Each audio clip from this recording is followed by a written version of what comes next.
Boker Tov. Bracha ve'atzlacha, toda rabba d'être là ce matin. Alors, extraordinaire. Ce matin, hein, juste une seconde, j'ouvre mon livre. Voilà. Baruch Hashem. D'abord, on attend que nos amis se connectent. Voilà. La semaine prochaine, Bezrat Hashem, il y aura du soleil. On est encore en intérieur. Et tout va bien.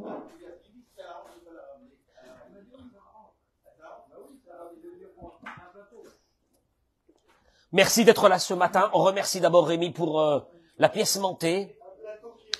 La pièce montée. Oui, les Tunisiens s'imposent dans notre communauté. Hein. C'est vrai, ils s'imposent dans notre communauté, les Tunisiens. On les aime. Olivier, tu as mangé la pièce montée? Baruch Hashem. Hein?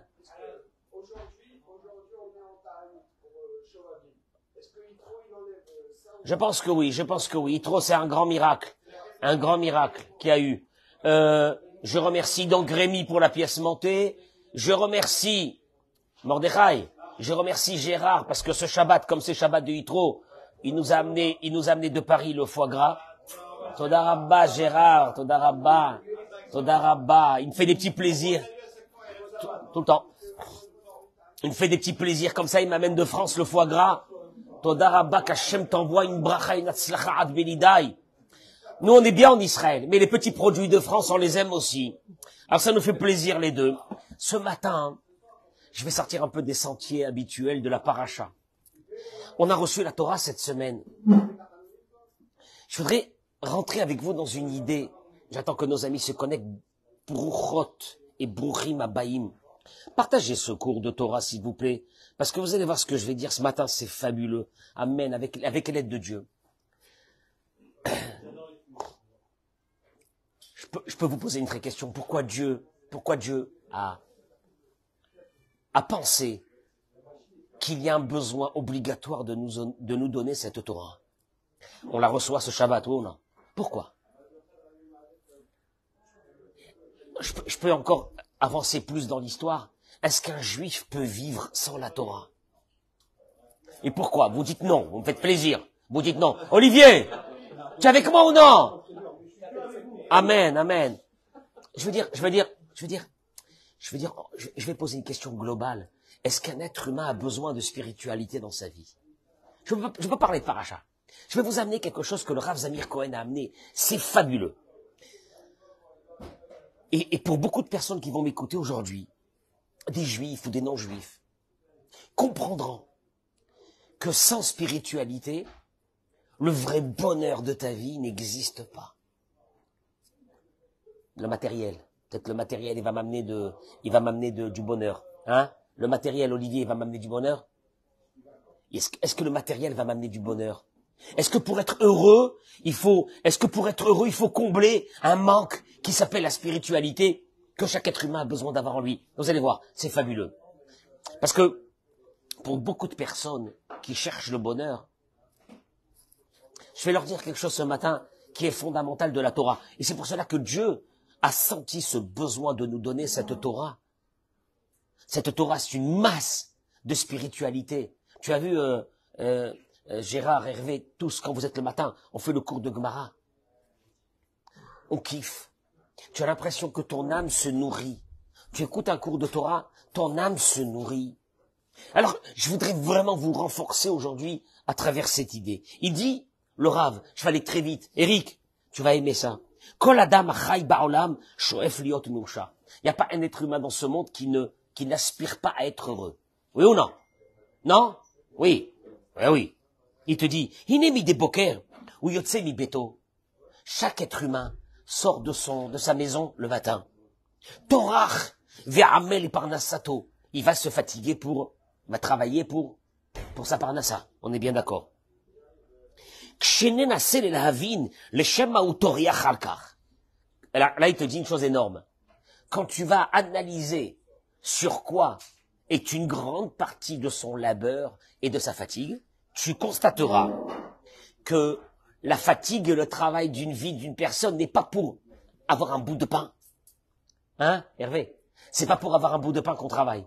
Parce que le bout de pain, ça fait déjà un petit moment qu'on l'a. On est bien d'accord. Ah, on est d'accord. Alors quoi? Et là, Gam Kedé, les sapek, les atzmo, sugehanaot. On se dit, on va essayer d'agrandir nos moyens pour que grâce à l'agrandissement de ces moyens, on pourra s'offrir d'autres plaisirs. Tu me suis ou non? Et pas le pain. Le pain, tu l'as. Pas le pain. Moi, j'ai mieux que le pain. Ce Shabbat, j'ai le foie gras. Et là, on a mangé la pièce montée. Alors, ok.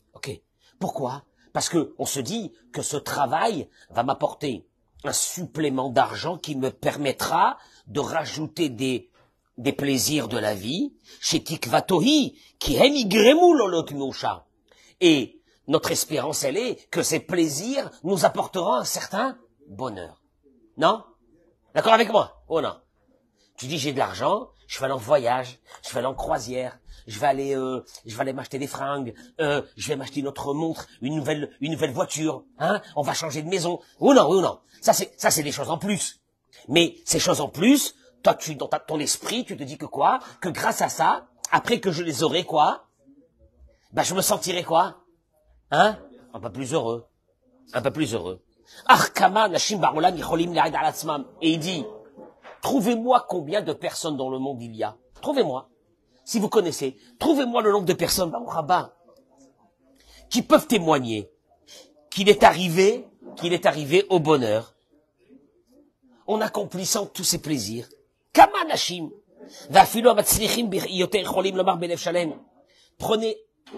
Prenez un panel de personnes qui ont réussi financièrement et demandez-leur, est-ce qu'ils peuvent témoigner et dire, Baruch Hashem, merci Dieu, il ne me manque rien, je suis heureux. Je peux expliquer les mots du Rav. Est-ce que les chiffres dans le compte en banque amènent des personnes qui vont se lever un bon matin, qui vont dire, la vérité, avec ce que j'ai maintenant, avec la possibilité d'acheter les plaisirs que j'ai envie, je vais te dire la vérité, je suis dans un bonheur total.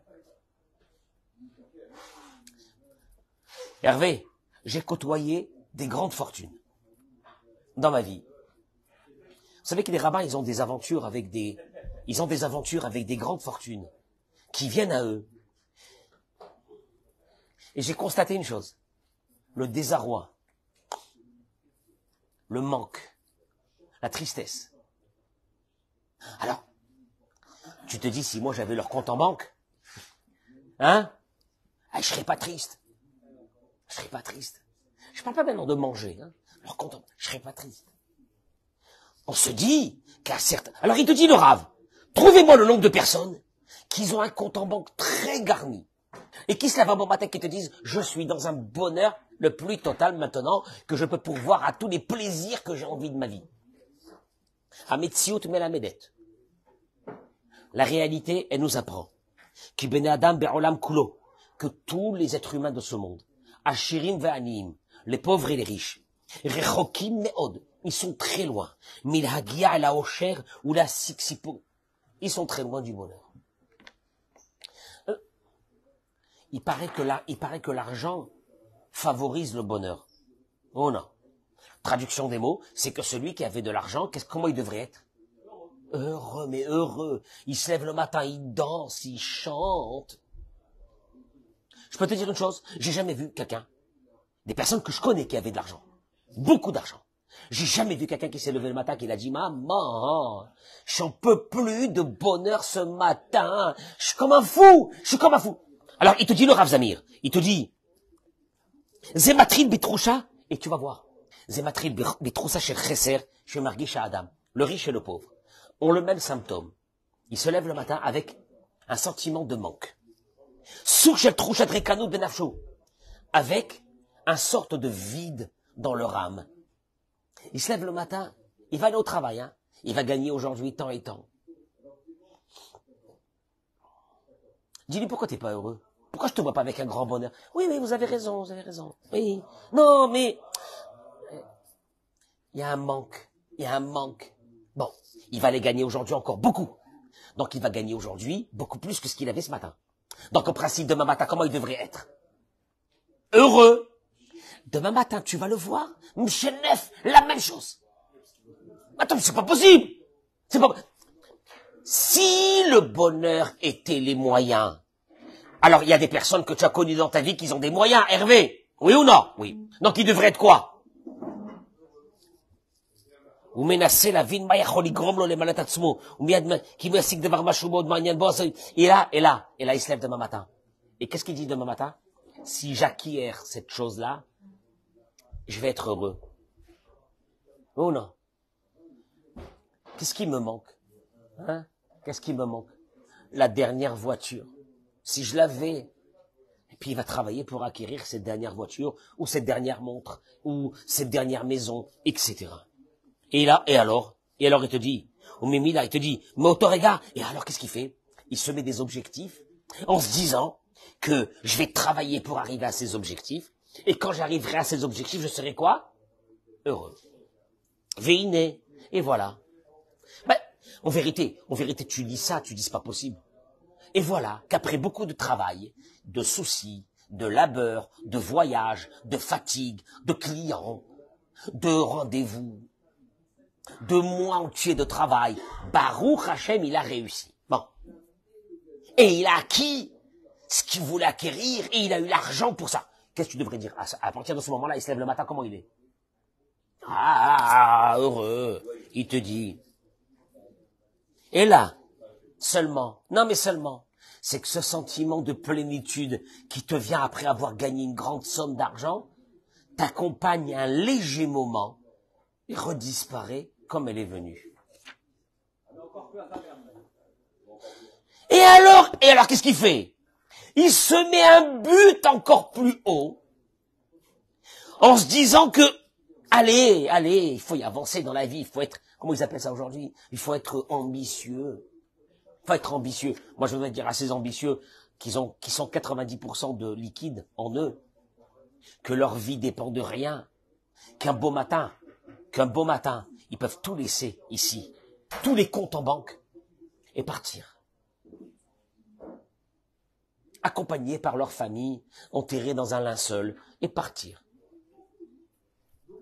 Et là, il te dit, il se met des objectifs. Ah, tu comprends pas, moi je viens d'une famille où on s'est mis des objectifs, on est ambitieux, on est des hommes d'affaires de nature, on est.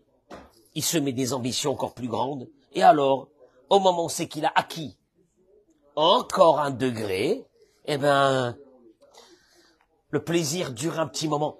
Tu veux dire quoi? Ça veut dire que tu travailles une vie entière pour avoir des petits moments de satisfaction. Tu m'entends? C'est terrible. Et alors, comme il dit Eric, c'est que la Gemara dit que un adam met vechatsita avato beyado. Il n'y a pas un homme qui est mort en accomplissant la moitié de ses désirs. Yeshlomane rotse mataim. Il a 100, il en veut combien? 200. Donc il a rajouté combien? Hein? Non! Il avait 100, il veut maintenant combien? 200. Quand il a 200, il veut combien? Non! Encore 100! 300! Non, mais c'est pas marqué ça. Il a 200, il veut 400. J'ai pas compris. Quand tu as 100, tu veux que 100. Et quand tu as 200, tu veux 400. C'est le mot du Talmud. Comment? Et il explique, il dit comme ça, que déjà, cet enseignement nous a appris deux choses. Jamais tu arriveras à une satiété, à une satisfaction totale avec le matériel. Jamais. Jamais. Première chose, jamais. La preuve, c'est qu'une personne ne partira pas de ce monde en accomplissant la moitié de ses désirs qu'elle avait envie. Ça, c'est la première des choses. Deuxièmement, Choser shalva, ve'eder ha'osher etzel adam u'betem lema ve'lekama shechasero. Ve'ayachasu yashir. Kechol sheyesh lo yoter. Il te dit, et en plus, c'est que le manque de bonheur sera en fonction de ce qui te manque. C'est bien ça, oui ou non? Si tu as, tu seras dans le bonheur, oui? Oui ou non? C'est ça. C'est ça. Tu as une vieille voiture, tu vas acheter la Porsche, la dernière. Oui? Ça va. Quand tu auras la dernière Porsche, qu'est-ce que tu voudras acheter?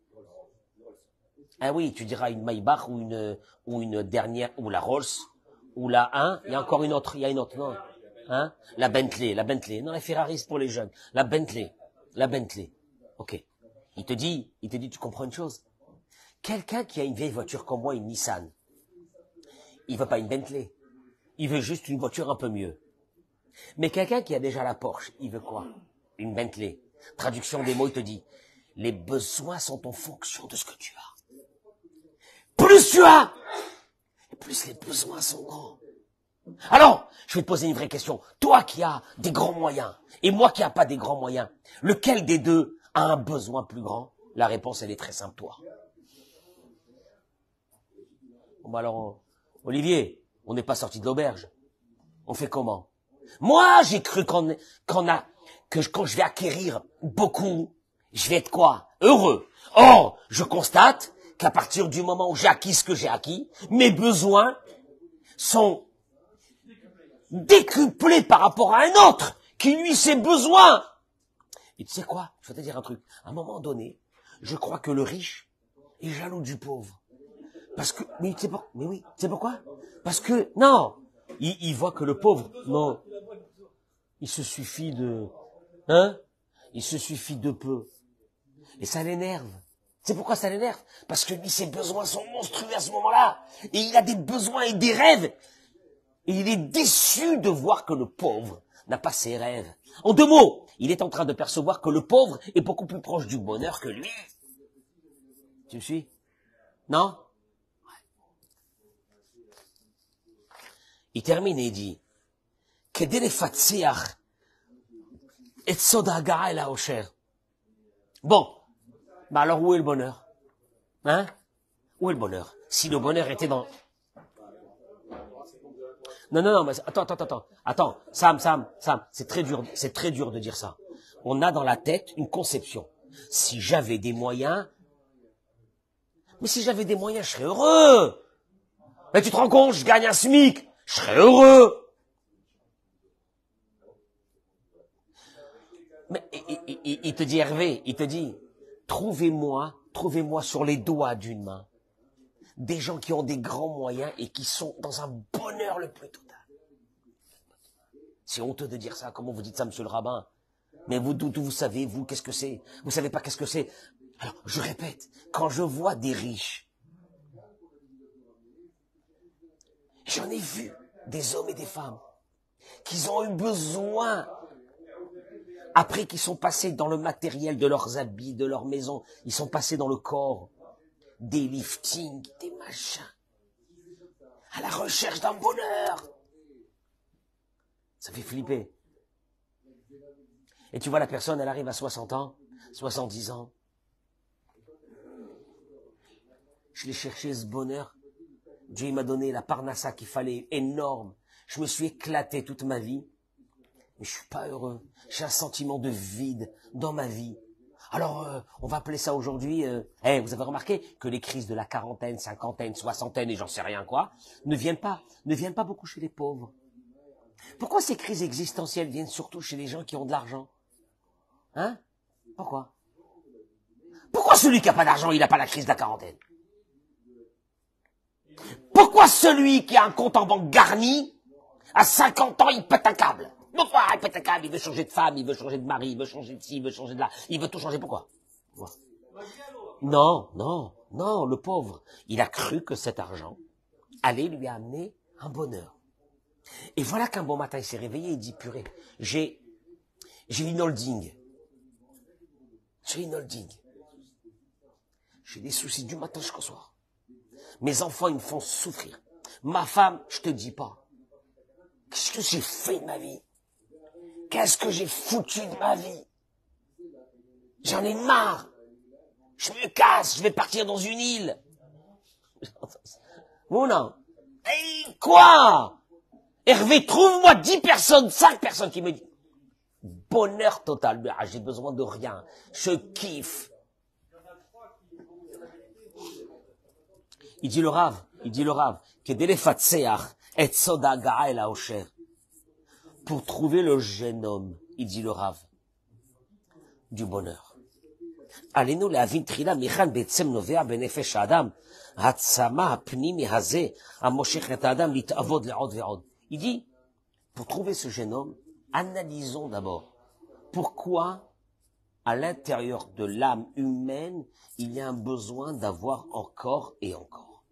Pourquoi, à l'intérieur de l'âme humaine, il y a un besoin d'avoir encore et encore? Pourquoi? Attends une seconde. Olivier, on a un bout de pain à manger. Ouais. On devrait être quoi?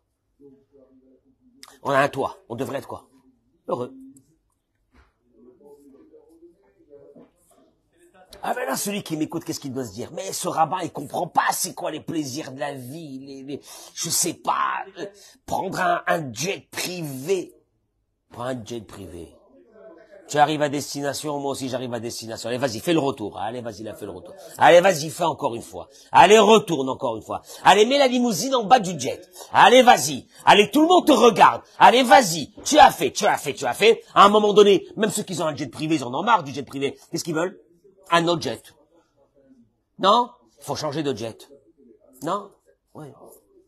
Et à la fin, les grands riches, ils arrivent à une situation que leur jet, c'est juste un moyen de locomotion. Ils ont même plus de plaisir. C'est un moyen de locomotion. Asma!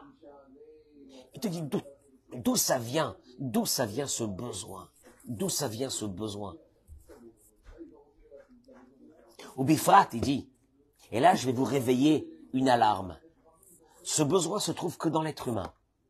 Pourtant, il dit le Rav, l'animal est beaucoup plus matériel que l'être humain, oui ou non? Un animal, c'est de la matérialité. Pourquoi l'animal n'a pas besoin d'avoir plus que le manger? Si tu me dis que parce qu'on est matérialiste, Hervé, je te pose une question, est-ce qu'il y a plus matérialiste qu'un animal? Non, c'est un animal. Oh non.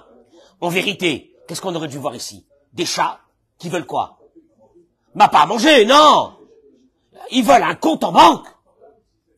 Je peux te poser une deuxième question. Pourquoi t'as jamais vu un chat en dépression qui prend des médicaments? Une dépression. Qu'est-ce qu'il a? Ben mon chat, il fait une crise. Il fait une crise de la quarantaine. Oh, je l'ai amené chez le vétérinaire. Hein? Pourquoi? Je peux te poser une question. Si tu comprends ce mécanisme, tu vas comprendre ta vie. On n'est pas en train de parler des animaux. Tu vas comprendre ta vie. Maïesh. Alors qu'est-ce qu'il y a? Pourquoi toi, un homme, une femme, t'arrives pas à avoir un moment de bonheur? Pourquoi cette envie d'avoir, elle est chez nous, alors que l'animal qui est beaucoup plus dans la matérialité, puisqu'il n'a rien d'élevé, il aurait dû être lui quoi? Poursuivi par cette matérialité. Et pourtant non. La réponse, elle est très simple. Il dit que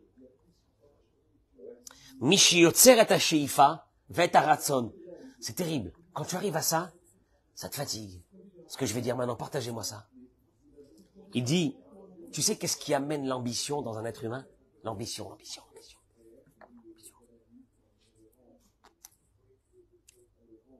D'un seul coup dans ta tête, tu réfléchis. Tu dis, je suis sûr que quand je vais sortir d'une Rolls, je serai heureux. Hein? Tout le monde va me regarder, je serai heureux. Ma parole est, tu seras heureux un mois. Je te jure qu'après un mois, tu sortiras de la Rolls comme moi je sors de ma Nissan. Ma parole. Alors il dit, qui c'est ce mécanisme qu'il y a dans un être humain qui ne veut pas s'arrêter, qui est infatigable, qui veut et qui veut? D'où il vient ce mécanisme? Et il dit, Wakoach haruchani gavoa. C'est une force spirituelle très forte. Je répète, il dit, celui qui n'a pas cette force spirituelle comme un animal, il n'a pas ses envies. Celui qui a cette force spirituelle, il a ses envies. Traduction des mots, c'est déjà pas mal, parce qu'on vient d'avoir une information, c'est qu'on a une force en nous, quoi? Spirituelle. Car tout celui qui n'a pas d'ambition, c'est qu'il n'a pas de force spirituelle en lui. On a tous, cette force spirituelle, les êtres humains. Le Harizal, il dit une chose. Ari Akadosh, il dit, au début de Sha'ar HaGilgulim, Raphaïm Vital aussi le ramène. Ki ha'adam atzmo hu haruchaniyut asher betor gufo. Ve'aguf hu levush ha'adam ve'inenu ha'adam atzmo. Rabbi Chaim Vital, le Harizal, il te dit, tu sais c'est quoi un être humain? C'est une pile atomique qui est à l'intérieur de lui. Cette pile atomique est habillée par un corps humain. Mais le corps humain, c'est qu'une enveloppe. En vérité, toi, Gérard, c'est pas ton corps. c'est ce qui est à l'intérieur de toi. C'est ton âme. C'est de la folie, c'est la folie. Et il te dit, le corps humain, c'est juste une enveloppe. D'ailleurs, il va développer ça, le Harizal, en disant que jamais un être humain, il est mort. Son enveloppe, elle est morte. Mais l'être humain, il est jamais mort. Mais je fais Kaddish pour mon père. Si mon père était mort, et que mon père n'existait plus, je fais Kaddish pourquoi? Donc tu vois bien que dans la foi fondamentale du peuple d'Israël, c'est que mon père est vivant. Sauf qu'il est d'une autre façon. Il s'est débarrassé de son enveloppe, et il a pris une autre entité qui, elle est quoi? Éternelle. Tu me suis ou non? Et là maintenant je te dis une chose. Sam, tu sais qui tu es toi? C'est ton âme. Chaque homme et chaque femme que tu vois, c'est des enveloppes. Mais à l'intérieur de cette enveloppe, il y a une âme. Et là il dit une chose, je termine avec ça. Il dit, Veine, kivan she'adam ruchani bemauto. Alors Dieu, il dit le Harizal, il a décidé un beau matin que pour faire grandir ton âme et l'amener à un niveau qu'elle n'était pas avant de venir dans ce monde, tu sais ce qu'il fait? Dieu il dit, allez, bon voyage, descends en bas, va au front, va au charbon.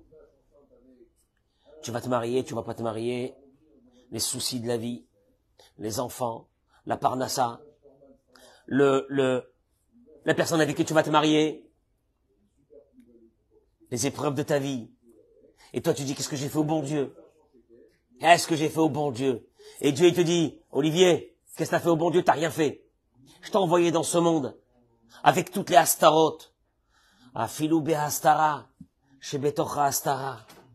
Tu es dans un monde noir, et tu te bats pour vivre, et tu te bats pour écouter Dieu, et tu te bats pour accomplir ce que Dieu veut. Gros travail de l'enveloppe, à travers cette âme qui a été mise à l'intérieur de toi. Alors maintenant, il te dit une chose. Veine! Et maintenant, kivan shadam ruchani bemauto, puisque comment dirais-je, l'essence même d'un homme, c'est sa spiritualité, comme on vient de le voir. Aresh nishmato, kosefet le mazon ruchani vedoreshatoto.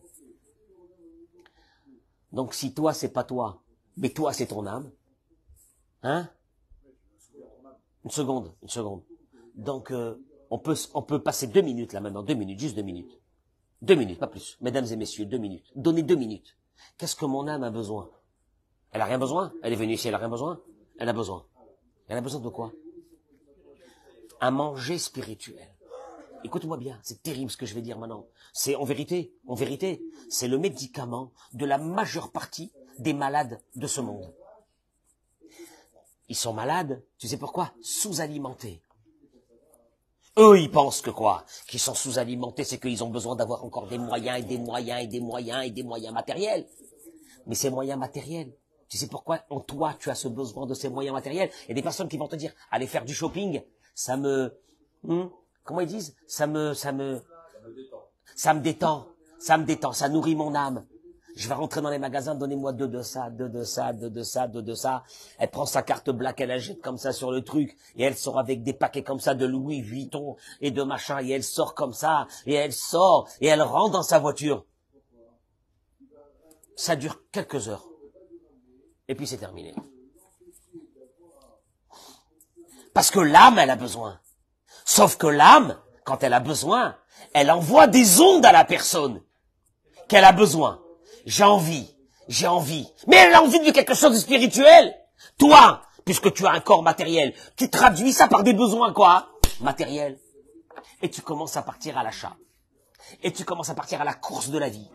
Et tu commences à te dire, il faut que je me batte. Et moi, je suis un requin. Et je vais prendre le monde. Et je vais doubler le chiffre d'affaires. Et je vais tripler le chiffre d'affaires. Pour permettre à quoi? À pas grand chose, puisque mon âme, en fin de compte, après avoir reçu cet aliment qui, pour elle, est pas un bon aliment. C'est un moment spirituel d'un instant. Tu rentres dans une boutique, tu prends des habits, tu sors. C'est un moment spirituel. Tu as une force d'acquérir. Mais malheureusement, tu sais, ça ressemble à quoi, il dit le Rav? Ça ressemble à quoi? Un bébé qui pleure, il a faim. Qu'est-ce que tu fais pour lui donner à manger? Tu prends un biberon, mais t'as pas de lait. Il n'y a pas de lait. Tu mets rien dedans. Tu lui donnes du biberon. Il va commencer à téter, ça va durer 20 secondes. Après 20 secondes, qu'est-ce qu'il va faire? Il va hurler 2 fois plus. C'est pourquoi? Parce qu'il a l'impression que quoi? Tu l'as roulé, tu t'es moqué de lui. C'est de faire ça, tu vas voir comment il va être vexé un bébé. Fais ça un bébé. Il va hurler. La neshama, elle est dans le même schéma. Donne-lui, vas-y. Fais-lui plaisir à ton âme par des moyens matériels. Tu verras qu'un, tout de suite après, il y aura un rejet. Il y aura un mal de vivre encore plus grand parce que l'âme elle est en train de te dire, tu comprends pas que moi, je peux pas manger ça, j'ai besoin de quelque chose de spirituel. De Torah, mitzvot ou ma'asim tovim. Je terminerai par ça. J'ai encore beaucoup à parler, mais je voudrais vous dire une chose. Mesdames et messieurs, tous ceux qui ont un mal de vivre, d'abord pour les hommes, un mal de vivre pour les hommes, j'encouragerai les hommes, Hervé, tu me diras si c'est vrai, de fréquenter un Beth Midrash. Mouna, d'avoir un rave, d'étudier la Torah. Tu sais pourquoi? C'est pourquoi? Parce que cette nourriture spirituelle, tu verras qu'un beau matin, tu vas te lever et tu vas te sentir bien. Tu sais pourquoi? Parce que tout le mal-être que tu avais, c'était que la partie spirituelle qui était en toi te demandait. Et vous allez voir une chose. Les fils, constatation, les fils de famille qui ont beaucoup de moyens sont très malades, psychiquement. Pourquoi? Parce qu'on a essayé de les nourrir en abondance. En abondance. En abondance. Allô, Hervé, moi je te dis une chose, je sais pas comment t'étais toi, mais moi, quand j'ai eu mon premier vélo, à l'âge de 10 ans, 11 ans, un vélo, à l'époque un vélo, c'était, comment j'étais fier. Un vélo, que mon père il m'achetait un vélo. Quand aujourd'hui nos enfants ont dans la main un tout petit appareil qui fait le prix d'un congélateur et d'un frigidaire et d'une machine à laver ensemble. Ils ne marchent même plus dehors, vous avez vu? Les jeunes, ils marchent plus dehors. Ils sont en trottinette. En scooter et après Et vas-y. Or, le fils du pauvre, comme il n'a pas ses moyens, il va aller chercher le fils du pauvre, entre guillemets du pauvre, hein, c'est pas péjoratif. Il va aller chercher quelque chose de spirituel dans sa vie. Il est plus proche du spirituel que du matériel. Mais quand tu prends un enfant et tu le gaves en matériel, tu lui donnes la conception que c'est ce matériel qui va lui amener quoi? Hein? Je peux te poser une question, Gérard. De porter un pull en laine normal. Ou de porter un mohair. Un cachemire. Il peut pas porter de la laine, c'est pour les manants. Il a besoin, pour les gueux, il a besoin de porter du mohair. Il porte du mohair. Si le mohair t'a amené, Sam, si le mohair et le cachemire nous amenaient le bonheur, ça serait su. Hein? Ça amène de la chaleur. Je vais te dire une chose, quand ton âme elle est chaude, t'as pas besoin de cette chaleur. Je peux t'assurer que t'es chaud. Regarde comment on en est rentré ce matin. Comment on était ce matin, là, maman? Comment c'était bon, hein ou non? Ah, regarde le petit soleil qui sort là maintenant. Baruch Hashem. Béhémet, je dénonce ces familles. Qui pensent que pour leur bonheur de leurs enfants, c'est de les gaver à outrance dans le matériel. Et moi, j'ai vu des familles qui avaient réussi avec des enfants très malades. Car ils avaient été gavés spirituellement à tel point qu'il y en a un qui m'a dit « J'en ai marre de la vie. Je suis parti dans tous les hôtels du monde, au Mexique, partout, j'ai tout fait. J'en ai marre. » Eh ben, il a eu la chance.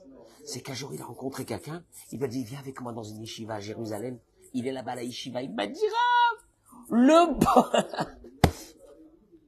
bonheur !» Une yeshiva, c'est pourri dans une yeshiva, qu'est-ce qu'il y a à faire là-bas? Une yeshiva, c'est des dortoirs, des machins, tu étudies la Torah, il m'a dit « Le bonheur !» Il m'a dit « Rav, je kiffe !»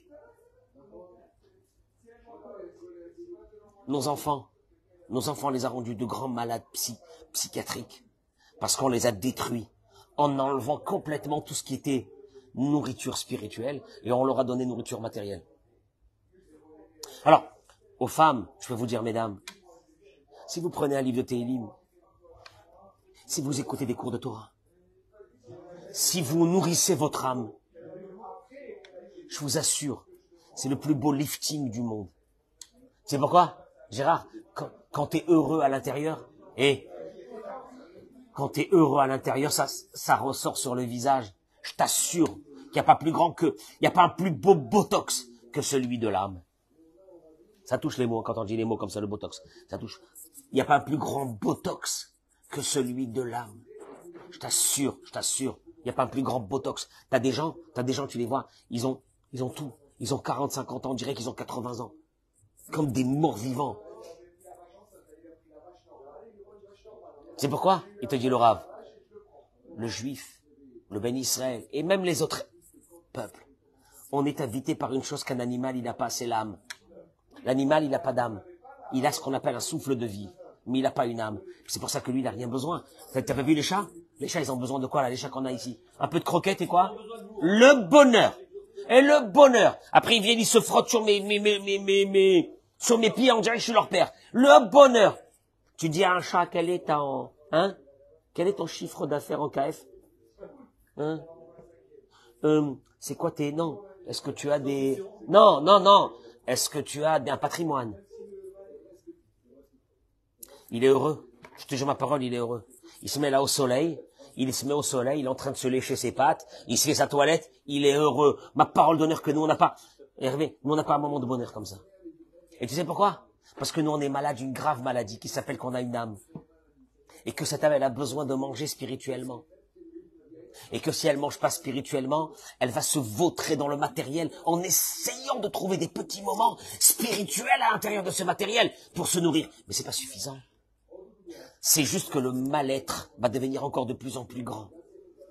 Celui qui a compris ça, une femme qui a compris ça, elle prend son mari, elle envoie au Beth Midrash. Une femme qui a compris ça, elle s'assoit elle-même et elle commence à s'instruire, à étudier le Midrash, des paroles de Torah, se déconnecter un peu de la folie de ce monde et de commencer à nourrir un peu son âme.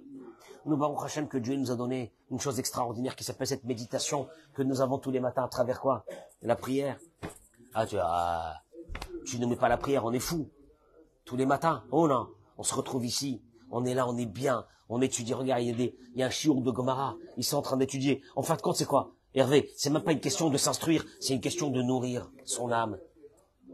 Une question de nourrir son âme. Si on avait compris ça avec nos enfants, à la place de les vautrer dans des besoins comme ça, ceux qui ont les moyens, prenez un rabbin qui s'occupe de votre fils, qu'il étudie avec lui, un adolescent. Vous allez voir le changement. Vous allez être choqué du changement. Quand un adolescent est habité par, d'un seul coup, une nourriture spirituelle, tu vas voir.